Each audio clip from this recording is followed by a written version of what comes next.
तो चैप्टर 8 का जो समापन हो रहा है, इसमें कृष्ण जी जाते जाते चैप्टर 8 अध्याय 8 के खत्म होने पर जो हमें समझा रहे हैं कि दो रास्ते हैं मृत्यु के बाद। जब हमारी मृत्यु होती है तो उसके दो रास्ते होते हैं उसके बाद, कि जो हमारी एनर्जी है, आत्मा, वो कहाँ जा सकती है।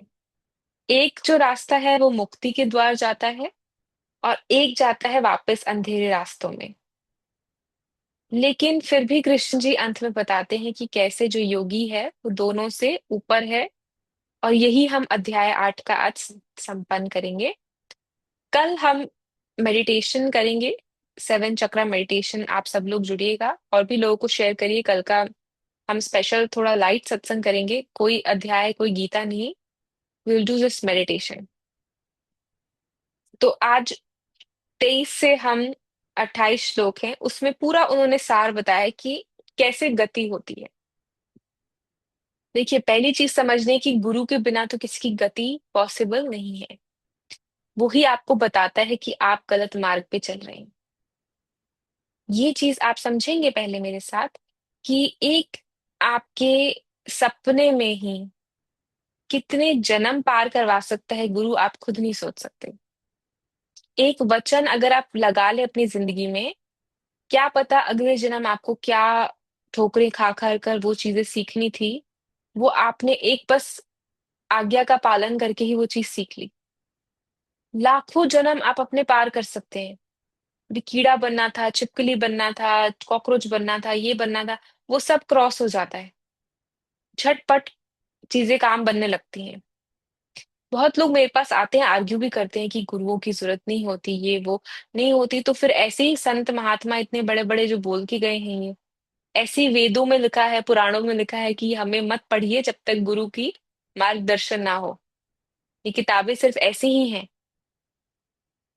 तो श्लोक 23 से कृष्ण जी बोल रहे हैं, अब मैं तुम्हें वो दो मार्ग बताता हूं जिनके द्वारा योगी शरीर छोड़कर जाता है, एक वापस नहीं आता और दूसरे से पुनः जन्म नहीं लेता। यानी ऐसे दो पाथ जिसमें एक से मोक्ष मिलता है और दूसरे से वापस रीबर्थ का जो साइकिल है जिसमें हम हमेशा फंस जाते हैं। तो यहां से हम थोड़ा गहराई में घुसेंगे इस चीज को। प्रकाश का मार्ग कौन सा है? अगले श्लोक में वो बताते हैं कि प्रकाश वाला जो मार्ग है, जिसमें एक जो मुक्ति का मार्ग है और एक जो हमारा अंधकार का मार्ग है। तो एक प्रकाश, अंधकार, मुक्ति, पुनर्जन्म। तो प्रकाश का जो मार्ग है, उसके उन्होंने कुछ सिंबल्स बताए हैं। सिंबल एज इन शब्दों में कि कैसे डिफाइन किया जाए उन्हें। जैसे अग्नि, ज्योति, दिन, शुक्ल पक्ष, उत्तरायण। ये सारे जो शब्द हैं, इनको हम क्या करते हैं, शब्दों को पकड़ते हैं। ऐसे ही हम हमेशा अपनी होल जिंदगी में आपके रिश्तेदार, माँ बाप, नाना नानी, चाचा, जितने भी बुजुर्ग लोग आपको मिले हैं जिंदगी में, जिन्होंने भी आपको थोड़ा बहुत भी आपको लगता है बड़े ज्ञानी हैं, वो भी सिर्फ शब्दों को ही पकड़ा है उन्होंने। सिर्फ शब्दों को पकड़ा है, आगे डीप नहीं गए हैं। शब्दों में तो कोई आत्मा का सार आ ही नहीं सकता।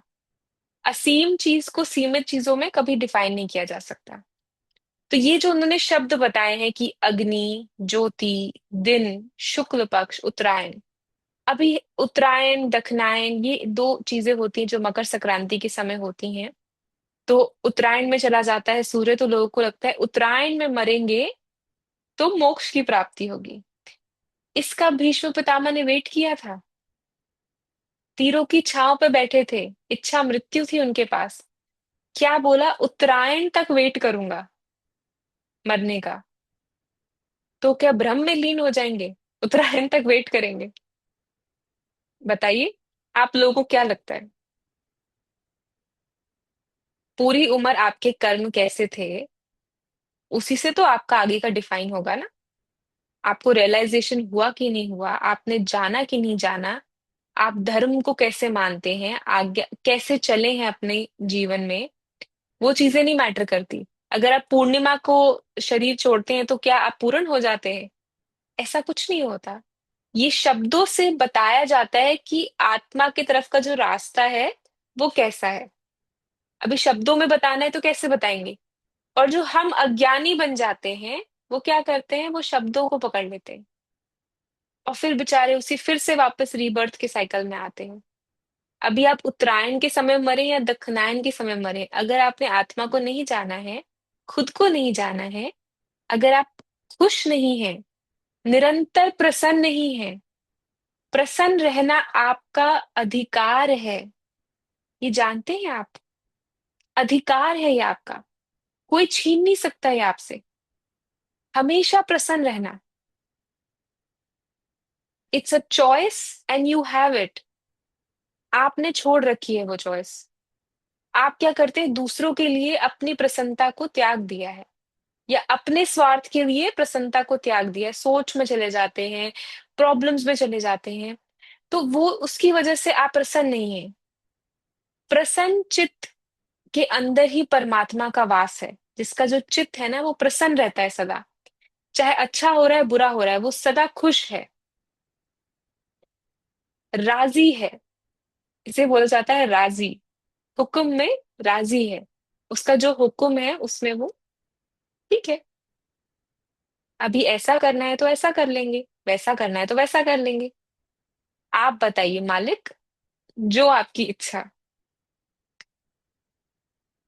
तो वो प्रसन्नचित्त हम नहीं रहते हैं। रादर हमारा क्या होता है, अगर आप दुखियारे में है, दुखी आत्मा है, ये शब्द बने ना, दुखी आत्मा है, हमेशा कंप्लेन करता रहता है, हमेशा बुराई करता रहता है, इसको शिकायतें ही दिखती हैं, तो वो इंसान अब कभी भी मरे, कभी भी उसका शरीर त्यागे, वो कहाँ जाएगा? वो थोड़ी मुक्ति के द्वार में पहुंचेगा। इसीलिए हमें शब्दों को कभी नहीं पकड़ना है। संत भी जब बताते हैं आपको तो आपको उनकी समझ को पकड़ना है कि समझ में कहाँ से बोल रहे हैं, वो किस चीज को बता रहे हैं। इतनी क्लैरिटी से कोई आपको बताएगा नहीं, इतनी डीप क्लैरिटी से आपको कोई भी संत ऐसे नहीं समझा सकता कि इसका अर्थ क्या है, इसका अर्थ क्या है। जिसने खुद इतनी क्लैरिटी से समझा है वही तो बताएगा आपको। हंस क्या करता है, पानी और दूध, दूध पी लेता है, पानी रह जाता है। ऐसे ही अज्ञान और ज्ञान मिला हुआ है हर जगह पे। जब आप हंस बन जाते हैं तब आप सिर्फ ज्ञान को देख पाते हैं, आपको अज्ञान दूर से दिखने लगता है। ना आप ज्ञानी हैं ना आप अज्ञानी हैं, आप दोनों से परे हैं। लेकिन आपकी दृष्टि ऐसी बन जाती है कि आप किसी भी चीज में ज्ञान को देख पाते हैं। वो मैं चाहती हूँ कि आप सब बने। कमी कहाँ रह जाती है वही आप लोगों को मुझसे डिस्कस करना चाहिए, एक प्रॉब्लम कहाँ है। तो अभी जो श्लोक में वो बता रहे हैं कि प्रकाश के मार्ग को डिफाइन कैसे किया गया है।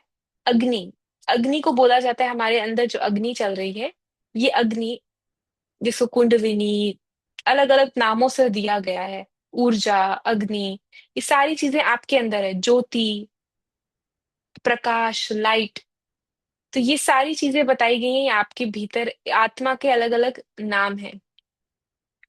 ये सब रोशनी और जागृति के प्रतीक हैं, जिसका मतलब है कॉन्शियसनेस, जागना, मन की शुद्धि, भगवान का स्मरण, हमेशा अवेयरनेस में रहना।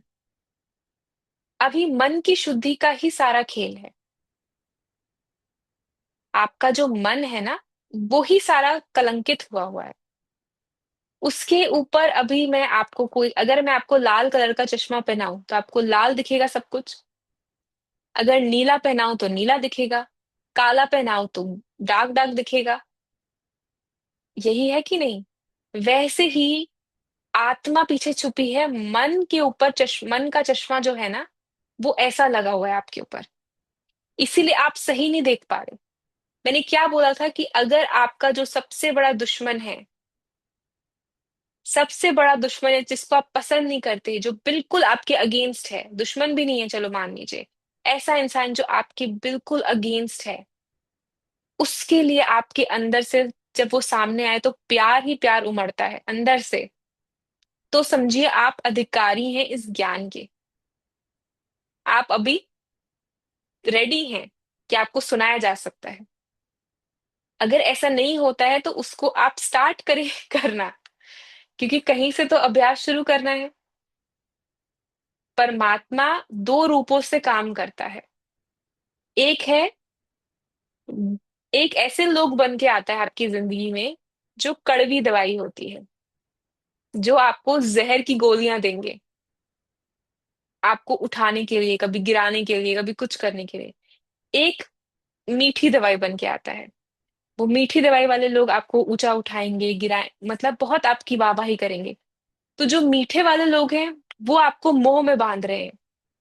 जो कड़वी वाले लोग हैं ना, वो आपको मोह से अलग कर रहे हैं, दुनिया से अलग कर रहे हैं। आपको दिखा रहे हैं कि असलियत क्या है, देखो। इसीलिए बोला जाता है कि निंदक नेड़े राखिए। जो निंदा करने वाले लोग हैं ना, उनको पास रखना चाहिए, क्योंकि उन लोगों की जरूरत है। जो आपके अगेंस्ट चलते हैं, जो कड़वी दवाई वाले लोग हैं ना, वही आपके सबसे बड़े वेल विशर्स हैं। जो मीठी दवाई वाले लोग हैं वो आपके पुण्य कर्म है थोड़े बहुत, और वो आपको मुंह में बांधते जाएंगे, और आप फंसते जाएंगे। वहां से निकलना बड़ा मुश्किल है। कोई बहुत ही कृपा बरसती है तो सबको, एक ऐसे इंसान को सारे ही कड़वे लोग दिए जाते हैं, सारे ही। रबिया सन, जिनका मैं एग्जाम्पल देती थी, वो सेवा करने जाती थी किसी के घर। तो उनके जो वहां पे ओनर थे, वो उनके हाथों पे पलंग रख दिया जाता था, दोनों हाथों पे ऐसे। रोती थी तो जब वो वापस जाती थी अपने घर, तो देखता था राजा की क्या करती है जाके ये। तो जाती है तो आंखों में आंसू हैं और हाथ ऐसे, इबादत के लिए परमात्मा के, ऐसे उनके रहते थे। कोई शिकायत नहीं। जब आप समझ जाएंगे ना कि कड़वी दवाई वाले जो लोग हैं, ये आपके वेल विशर्स हैं, ये आपके सबसे फेवरेट लोग हैं, ये आपको मुक्ति का रास्ता दिखाना चाहते हैं।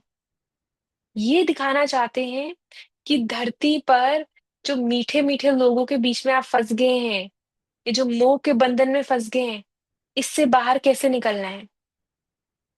और बिना ज्ञान सुनाए, ये बिना ज्ञान सुनाए काम करते हैं।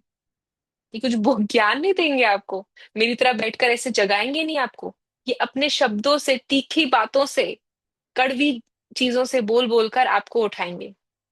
और देखना, आप इतने स्ट्रांग बन जाएंगे उनकी बातों से। ये सारी प्लानिंग होती है परमात्मा की, ताकि आप उस तरह से बन सकें। ये आपके वेल विशर्स हैं। जिस दिन आप ये समझ जाएंगे ना, उस दिन आपको कोई ज्ञान इतना भारी नहीं लगेगा। फिर अनन्य भक्ति, ये सब चीजें आपके अंदर ऐसे कूट कूट के भर जाएंगी। तो पहला श्लोक था प्रकाश का मार्ग, ठीक है। दूसरा मार्ग जो बता रहे हैं, अंधकार का मार्ग। इसमें क्या है, यहाँ कृष्ण जी कहते हैं धुआं, रात, कृष्ण पक्ष, दक्षिणायन, ये उन्होंने इन सिंबल से डिफाइन किया है। जैसे डिफाइन किया था प्रकाश को अग्नि, ज्योति, दिन, शुक्ल पक्ष, उत्तरायण से, अंधकार वाले को डिफाइन किया है धुआं, रात, कृष्ण पक्ष, दक्षिणायन। तो ये भी वर्ड्स हैं। ऐसा नहीं है कि जो अमावस्या को शरीर छोड़ेगा वो मुक्त नहीं हो सकता, ऐसा तो कुछ नहीं है। जो दक्षिणायन में जाएगा वो मुक्त नहीं हो सकता। कबीर कहते थे कि मुझे कीचड़ में भी मेरी मृत्यु होगी ना, देखना, तो भी मैं पार हो जाऊंगा, तुम कहीं भी नहीं होगे। तुम स्वर्ण मंदिर में भी जाके तुम्हारी मुक्ति नहीं होगी। अगर आप कैलाश पर्वत जाकर भी आपका शरीर शांत होता है, तो भी आपकी मुक्ति नहीं होगी। लेकिन वो कीचड़ में भी मरेंगे तो उनकी मुक्ति हो जाएगी। ये होता है कॉन्फिडेंस। हमारा क्या कॉन्फिडेंस है, हम कह सकते हैं इसे। काशी जाएंगे, काशी में जाके हमारा वो होना चाहिए, सारी चीजें होनी चाहिए। हाँ, बिजनेस बन गया है इतना ज्यादा। ऐसे तो श्रद्धा और विश्वास का लोगों ने बिजनेस बना दिया। और उसी को मिसयूज कर रहे हैं। जो श्रद्धा थी काशी की कि वो पवित्र स्थल रहेगा, कली के अंत तक वो ही एक जगह रहेगी जो रहेगी हमेशा के हमेशा, वो सब चीजें ऐसे विश्वास की लोगों ने बिजनेस बना लिया। लाश पूरी जलती भी नहीं है, उससे पहले ही नदी में बहा देते हैं। उस घाट पे, मणिकर्णा घाट, अगर आप लोगों को पता हो, जहां हमेशा लाशें जलती रहती हैं। ये सब जगहें जब आप जाएंगे ना, थोड़ा सच को देखेंगे कि सच क्या है,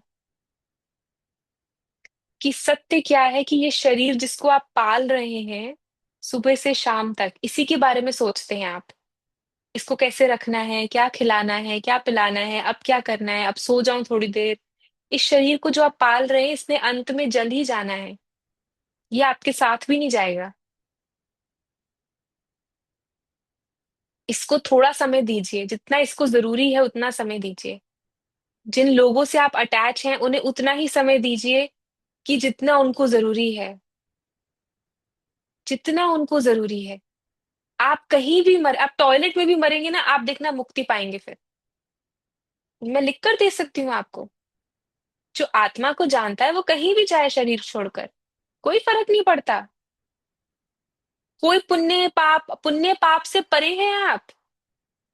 इस धरती में पुण्य पाप आपको बांध नहीं सकते हैं।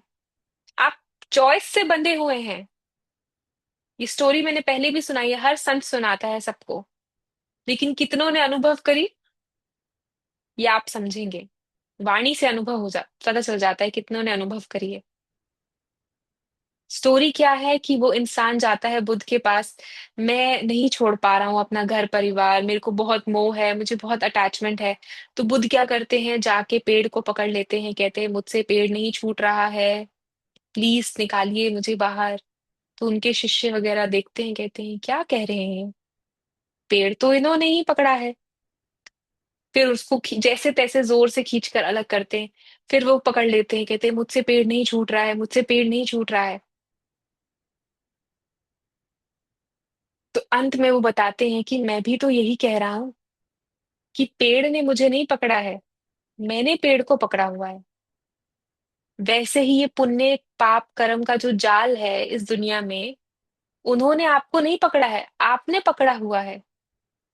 आप स्वयं बंधन में आ गए हैं और छूटना भी नहीं चाहते हैं।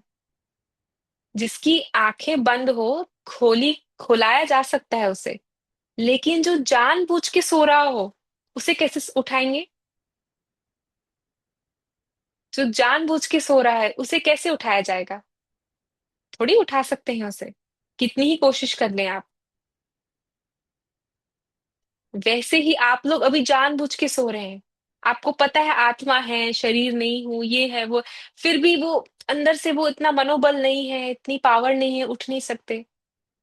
थोड़ी देर और, थोड़ी देर और। होता है ना, सुबह उठ नहीं पाते, 5 मिनट और सो जाता हूँ, 5 मिनट और सो जाता हूँ। वो ये 5 मिनट चल रहा है आपका, और कितने जन्मों से चल रहा है आपको पता नहीं है। बल्कि उठ के कुछ बदलना नहीं है, सेम चीजें हैं, उठ उठ के भी सेम चीज होगी, कुछ खोना नहीं है, कुछ पाना नहीं है। जैसे आप अभी जैसे आप जाग जाएंगे, इससे पहले जो हो रहा था और इसके बाद जो हो रहा है सब सेम है, कुछ बदलना नहीं है। लेकिन इतना हल्के हो जाएंगे।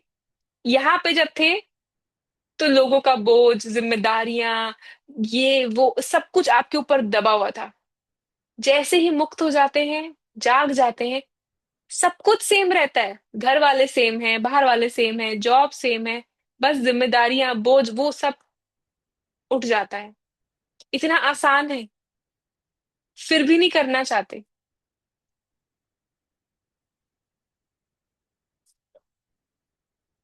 तो अंधकार का मार्ग बताया है, जिसमें दक्षिणायन, कृष्ण पक्ष, रात और धुआं ऐसे डिस्क्राइब करा है, जैसे पिक्टोरियल, विजुअलाइजेशन से बता रहे हैं। तो ये सब अंधकार, मोह और ज्ञान के सिंबल्स हैं, कृष्ण जी कह रहे हैं। यानी जीव अभी भी वासनाओं में है, अटैचमेंट में है, कार्मिक पैटर्न्स में बंधा हुआ है। सबसे पहली चीज, आप वासनाओं में है। क्या रोक रहा है आपको। मैं नहीं कह रही आपको अपना घर छोड़ना है, लेकिन आज मैं बोलूं कि छोड़ के दिखाइए। टेस्ट लेने की बात होती है, छोड़ना नहीं है। लेकिन टेस्ट ले अगर भी लूं भी, तो क्या आपको, आपके मन कहाँ चलेगा? मैंने छोड़ दिया तो बच्चे का क्या होगा, मेरे पति को कौन देखेगा, इसको कौन करेगा, मेरी बेटी है उसका ध्यान कौन रखेगा, ऐसे मन चलने लगेगा आपका। छोड़ना नहीं है, मेरा मार्ग में कभी कुछ छोड़ना नहीं पड़ता। लेकिन अगर मैं लूं आपका टेस्ट, तो देखो आपका मन कहाँ चलता है। वो जब चल रहा है ना, तो आपको पता चलेगा कि आप कहाँ अटके हुए हैं। Then you will realize. इसका मतलब ये नहीं कि जो छोड़ देते हैं वो पा लेते हैं, बट आपको समझ आने लगता है कि मन कहाँ पे अटका हुआ है। जब तक सिचुएशन नहीं आई, मन की बातें पता नहीं चलती है। मन बहुत छुपा इतना इतना चालाक है वो, इतना चालाक है कि वो ऐसे छुपा लेता है चीजें, अपनी गलतियां ऐसे छुपा लेता है। तो जब तक परिस्थिति सामने नहीं आए, सिचुएशन नहीं आए, तो आप उठ नहीं पाते हैं, देख नहीं पाते हैं कि अच्छा ये भी है मेरे मन में। ऐसे चालाकी करता है वो आप लोगों के साथ। लेकिन ये चालाकी कौन पकड़ लेता है? सत्पुरुष पकड़ लेते हैं। उनको पता है कैसे चलता है मन। आप भी जब समझ जाएंगे कि मन की चालाकियां, तो ऐसे पकड़ लेंगे आप।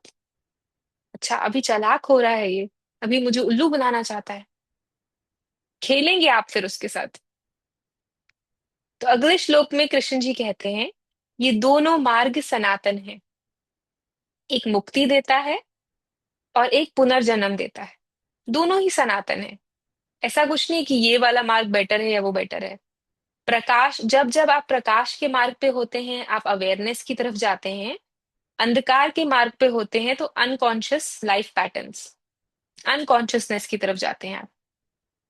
और नींद में, अभी आप देखेंगे पूरी दुनिया क्या है, नींद में ही है। Isn't it? सभी लोग नींद में हैं। अब तो जितना फोन में लोग लगे रहते हैं, उससे उससे कितना ज्यादा लेजीनेस बढ़ रहा है, कितनी चीजें प्रॉब्लम्स क्रिएट हो रही हैं। लोगों में पेशेंस नहीं बच रहा। आपको टॉलरेट नहीं कर सकते। आपने एक बार बोला ना कि ये दे देना, जरा ये पास कर देना मुझे। एक बार बोला और नहीं किया, दोबारा आप बोलेंगे, इंसान गुस्सा हो जाएगा आप पे। दे तो रहा हूं, ऐसे। इतना भी टॉलरेंस नहीं है लोगों में, ये मैं आपको प्रैक्टिकल बता रही हूँ। ये नहीं बचेगा अभी, और वो होता जाएगा। कितने केसेस आप न्यूज पे सुनते हैं कि पति ने बीवी से बोला कि मुझे चाय बना दो, उसने अच्छी नहीं बनाई तो उसने मार दिया बीवी को। वॉचमैन ने बोला रुक जाओ तो वॉचमैन को मार दिया। ये क्या है? ये अंधकार का मार्ग है, अनकॉन्शियसनेस। इतना आप भ्रष्ट हो गई है बुद्धि, इतना बुद्धि भ्रष्ट हो गई है कि जानवरों की तरह स्वभाव हो गया है। और आप लोग ब्लेस सोल हो जिनका जानवरों की तरह स्वभाव नहीं है। वो बदलने की कोशिश करी जा रही है।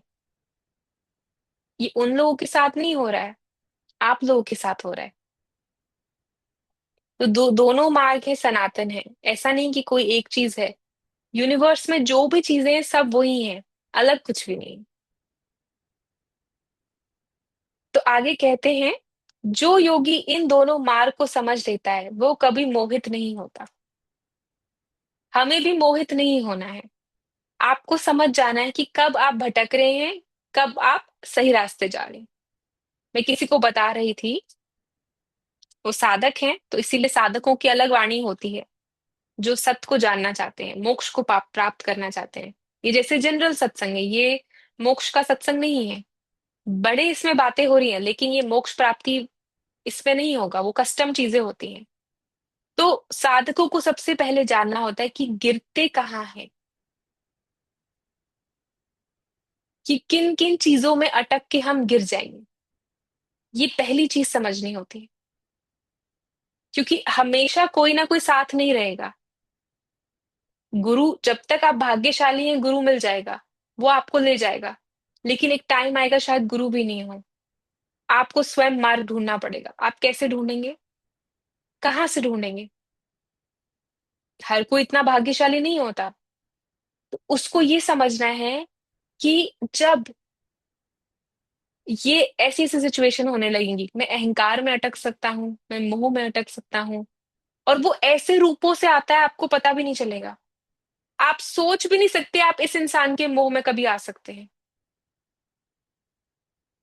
जो राजा भरथरी थे, उनका उन्होंने सब कुछ पा लिया था, पूरे मोक्ष को प्राप्त होने वाले थे। तो क्या होता है, सामने से एक हिरनी होती है, वो प्रेग्नेंट होती है, वो भाग कर आ रही होती है, उसका बच्चा गिर जाता है, वो आगे चली जाती है, उसके पीछे शायद कोई शिकारी होता है या कुछ। तो वो हिरनी का बच्चा नीचे गिर जाता है। अब वो क्या करते हैं, हिरनी का बच्चा अपने पास ले आते हैं, उसको पालने लगते हैं। अब हिरनी के बच्चे के मोह में वो पागल हो जाते हैं। कभी सोचा नहीं था उन्होंने, मोक्ष प्राप्त होने वाला है, सब चीजों से डिटैच हो चुके हैं, आत्मा जान ली है, लेकिन सामने से एक छोटा बच्चा, हिरनी का, डियर का बेबी, उसमें उनका अटैचमेंट जुड़ जाता है। अब वो उनके पेट में जन्म लेते हैं। सोचिए, ऐसे जन्म चला जाता है। तो साधक को ये समझना है कि कैसे जन्म कहाँ कहाँ गिर सकता है, कहाँ आप भटक सकते हैं।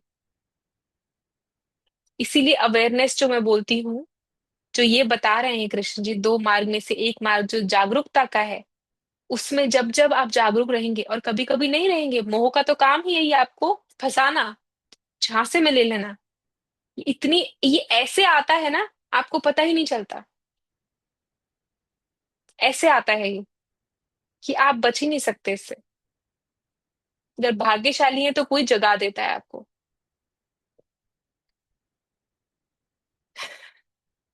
तो जो योगी इन दोनों मार्ग को समझ लेता है, वो कभी मोहित नहीं होता। इसीलिए हर समय योग में स्थित रहो। योग में स्थित रहे मतलब, समझिए, योग का अर्थ मैंने आपको पहले भी बताया था। योग मीन्स कनेक्शन। तत्व से आपका सदा कनेक्शन रहना चाहिए। सदा आपको याद है कि आप शरीर नहीं है। ये है योग का अर्थ। ये नहीं है कि उठ के पैर ऊपर नीचे करना, ये प्राणायाम करना, ये सब योग नहीं है। ये योग तक पहुंचने के साधन है। योग मीन्स कनेक्शन, अपने से आपका निरंतर कनेक्शन। जैसे तेल एक बर्तन से दूसरे बर्तन में डाल रहे हैं, तो धार बिल्कुल जाती जाती है, देयर इज नो गैप, कोई गैप नहीं आता है, धार निरंतर बह रही है। वैसे ही योग मीन्स आपका कनेक्शन सदा बह रहा है अपने में, संसार की तरफ नहीं, अपने में। उसको करने के मल्टीपल साधन है, अष्टांग योग, प्राणायाम, डिफरेंट टाइप्स ऑफ योग, कर्म योग, भक्ति योग, ये सारे योग बने हैं। ये माध्यम है, लेकिन ये आउटकम नहीं है। तो अभी वो कह रहे हैं कि इसीलिए हर समय योग में स्थित रहो। यानी फोकस डेथ के टाइम पर नहीं है, फोकस है कि अभी कैसे जी रहे हैं। अभी अंत समय, मैंने पहले ही बोला था, ये चैप्टर पूरा अंत समय पे चल रहा है। ठीक है, तो ये तो हमने पहले ही डिस्कस कर लिया है कि अंत समय हम कैसे उस चीज पे रहेंगे। जब हम 24 आवर्स एक चीज अभ्यास होगा, तभी तो एंड में आप उसको ही अभ्यास को सिमरन करेंगे। तो यही कह रहे हैं कि डेथ पे फोकस करना इंपॉर्टेंट नहीं है, इंपॉर्टेंट है कि अभी कैसे जी रहे हैं हम। अगर पूरा जीवन आप अवेयरनेस में जी रहे हैं, तो अंतिम समय भी आपका वही भाव रहेगा, वही भाव रहेगा, कुछ अलग नहीं है। तो कृष्ण जी अंत में, इस अध्याय के अंत में क्या कहते हैं, जो योगी इस ज्ञान को समझ लेता है, वो सभी पुण्य कर्मों, यज्ञ, तप और दान से भी ऊपर उठकर परम पद को प्राप्त करता है। अभी हम लोगों को क्या लगता है, रिलीजियस लोग होते हैं, उनको लगता है यज्ञ करना, पूजा करना, तपस्या करना, साधना करना, ये सारी चीजें, दान करना, ये अध्यात्म है। लेकिन मैंने आपको कुछ श्लोक पहले ही बताया था कि अध्यात्म, कृष्ण जी क्या कह रहे हैं, स्वयं को जानना, यही अध्यात्म है, और कुछ भी नहीं है। आप किसी से बात मत करें, आप कोई पूजा मत करें, आप कोई तपस्या मत करें, आप मंत्र उच्चारण नहीं करें, तो भी स्वयं को पा सकते हैं। अगर कर रहे हैं तो बंद मत करिए, मैं ये नहीं कह रही हूँ, मैं आपको बता रही हूँ कि अगर ये नहीं भी करेंगे, तो भी पा सकते हैं खुद को। एक नास्तिक भी परमात्मा को पा सकता है। और नास्तिक आस्तिक से पहले पालेगा। ये जानते हैं आप? नास्तिक आस्तिक से पहले पालेगा, क्योंकि आस्तिक तो अभी मूर्तियों में ढूंढ रहा है। आस्तिक तो अभी मूर्तियों में, मंत्रों में, इस चीजों में ढूंढ रहा है, यंत्र तंत्र में। उसको तो बड़े जन्म लग जाएंगे। लेकिन जो नास्तिक है ना, वो पहले पालेगा, क्योंकि पाना तो कुछ है ही नहीं, जागना है बस। तो अंत में क्या कह रहे हैं? जो योगी इस ज्ञान को समझ लेता है, वो सभी पुण्य कर्मों, यज्ञ और तप और दान से ऊपर उठ जाता है और परम पद को प्राप्त करता है। अभी बैठे बैठे आप परम पद को प्राप्त हो चुके। इस समय अगर आप बिल्कुल स्टिल हैं, सिर्फ वाणी पे ध्यान दे रहे हैं, फोकस आपका इधर ही है, ध्यान 20 मतलब आप और कहीं आपका मन नहीं भटक रहा है, एकाग्र होकर आप इधर ही, आप उस समय एक क्षण के लिए परम पद पर हैं। लेकिन फिर क्या होगा? फिर आप भटक जाएंगे, फिर परम पद से नीचे। तो जो चढ़ती है उतरती है मस्ती, वो असली में मस्ती नहीं। ये मोहब्बत की बातें हैं ऊधो, यहाँ सर दे के होते हैं सौदे। ऊधो कृष्ण जी के थे साथ में, आई थिंक भांजे थे। तो I think so, I am not sure, मुझे देखना पड़ेगा। तो वो काफी दिमाग खराब था उनका। ज्ञानी ज्ञानी लोग होते हैं ना, उनका दिमाग खराब हो जाता है। तो गोपियां उन्हें बताती हैं कि ये मोहब्बत की बातें हैं, मोक्ष मिलना मीन्स मोहब्बत की बात है, यहाँ सर दे के होता है सौदा, बंदगी हमारे बस की नहीं। हम लोग क्या है, बंदगी कर रहे हैं। बंदगी मीन्स बंधन, ये वो वाली बंदगी नहीं है। तो अभी वो क्या कह रहे हैं? सिर्फ रिचुअल से नहीं, अवेयरनेस से ही मुक्ति मिलती है। खुद बोल रहे हैं कृष्ण जी, और हम मानते नहीं हैं। क्या समझना है हमें? कि रोशनी इन अध्यायों, इस अध्याय से, इन 4-5 श्लोक में उन्होंने सब बता दिया कि रोशनी का अर्थ है जागरूकता। जो शब्दों में हम फंस जाते हैं कि अग्नि, ज्योति, उत्तरायण, इसका अर्थ है जागरूकता। डार्कनेस का अर्थ है, अंधकार का अर्थ है अज्ञान, जिसमें अभी हम थे। फिर गुरु मिलता है, बताता है अज्ञान से नहीं, ज्ञान से देखिए। ये होता है असली दक्षिणायन से उत्तरायण जाना। ज्ञान का जब प्रकाश होता है, तो आप पहुंचते हैं उत्तरायण में। और मुक्ति और ये रीबर्थ का जो साइकिल है, इससे आप निकल जाते हैं। अपनी वासनाएं देखिए कि कहाँ कहाँ आपका मन जाता है। उन्हीं में सारी, सबको पता है कि मरना है, सब जानते हैं कि एक न एक दिन मृत्यु होगी। कितने लोग वेट कर रहे हैं कि किसी की मृत्यु हो तो हमें उनकी प्रॉपर्टी मिले, हमारे नाम पे उनके पैसे हो जाए, जायदाद मिल जाए। कर रहे हैं ना ऐसे लोग, मारने की प्लानिंग कर रहे हैं, लाइफ इंश्योरेंस मिल जाए। सबको पता है ये सब चीजें। ऐसा संसार बन गया है इस समय। वो यही सब चीजें देखना चाहते हैं कि कोई जाए तो मैं आराम से रहूं। घर में भी ऐसा सोचते हैं हम, ये इंसान मर जाए तो फिर हम चैन से जी सके। मैं खुद जानती हूँ ऐसे लोगों को, बहुत लोगों से मिली हूँ कि मेरा सास ससुर मरे तो फिर हम खुशी से अपना घर बेच कर रह सके कहीं पर। ये शब्द आप पब्लिकली बोल देते हैं वो, दोस्तों के साथ, इसके साथ। सोचिए आप, क्या अंताकरण होगा उनका, क्या अंदर उनके अभी कितनी गंदगी है, कितनी गंदगी है। ये प्रैक्टिकल ज्ञान है। अगर आप ऐसे शब्द बोल रहे हैं और आप अवेयरनेस में बैठे हैं तो कैसे होगा? आप 24 घंटे फिर अपने को देखते रहिए, श्वासें देखते रहिए, सब कुछ करते रहिए, लेकिन विचार अगर ऐसे हैं, इच्छाएं अगर ऐसी हैं, तो कोई मुक्ति बड़ी दूर है। एक चींटी को भी दुख नहीं देता है ज्ञानी, चींटी तक को भी हर्ट नहीं करना है। रमन महर्षि बैठे थे तो चूहे काटते थे उन्हें आके, वो काटने देते थे, कुछ बोलते नहीं थे। एक संत के पैर में कीड़ा लग गया तो कीड़े खा रहे हैं उसको, तो वो बोल रहे हैं मेरे पाप कर्म खत्म हो रहे हैं। चींटी, कीड़े, इन लोगों को भी दुःख नहीं देना, और हम कैसे-कैसे विचार रखते हैं अपने। और सोचते हैं मुक्ति की क्लास में आएँगे तो मुक्ति मिल जाएगी, भगवत गीता सुनेंगे तो पुण्य मिल जाएगा, मंदिरों में जाएँगे तो बगलामुखी माँ, सरस्वती माँ, लक्ष्मी माँ हमें दान दे देंगी। वो कुछ नहीं देंगी, कुछ भी नहीं देंगी हैं। वो देख नहीं रही है आपका मन कहाँ है। फिर आप बोलेंगे मैंने तो इतनी तपस्या करी, मैंने तो इतनी साधना करी, फिर भी कुछ नहीं मिला, भगवान होते ही नहीं है। फिर हम ऐसी बातें करते हैं। आपका मन काला है वो हमें नहीं दिखता है। आप लोगों को मारना चाहते हैं, हर्ट करना चाहते हैं, आप लोगों की प्रोग्रेस, हम लोगों की प्रोग्रेस नहीं देखना चाहते, हम चाहते हैं कि वो गिरे। आपसे कोई जेलस है, कंपेटिटर है, उसको आप गिरते हुए देखना चाहते हैं। यहीं अगर आप उसकी तरक्की सोचें तो आपकी 2 गुना ज्यादा तरक्की हो।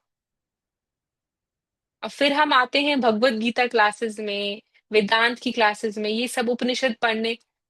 कुछ भी नहीं होता है उससे। ये कुछ इंपॉर्टेंट नहीं है। असली में आपके मन में किसके लिए क्या है वो इम्पोर्टेंट है। तो जो कि मैंने बोला कि आपका जो सबसे बड़ा दुश्मन है, या जिससे आप, जो आपके सबसे अगेंस्ट है, उसके लिए आपके अंदर बहुत प्यार होना चाहिए, अंदर से। वो आपका सबसे फेवरेट पर्सन, जो आपको कड़वी दवाई वाले लोग हैं, वो आपके सबसे फेवरेट लोग होने चाहिए। कि वो आपको ग्राउंडेड रख रहे हैं, हम्बल रख रहे हैं, प्रेम से रख रहे हैं।